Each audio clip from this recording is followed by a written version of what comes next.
எடுத்து குடிசையிலே கொஞ்ச காலம் தங்கி பாருளே. கூரையின் ஓட்டை வீரி செல்வழி நட்சத்திரம் எண்டி பாருளே. கூவும் செல்போனின் நச்சரிப்பை அணைத்து கொஞ்சம் செல்வண்ணின் உச்சரிப்பை கேட்போ.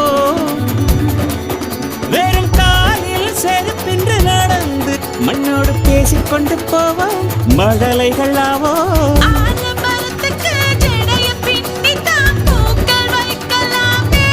உரோரம் ஐயனாரிடம் கத்தி வாங்கித்தான் பென்சில் சீவலாமே.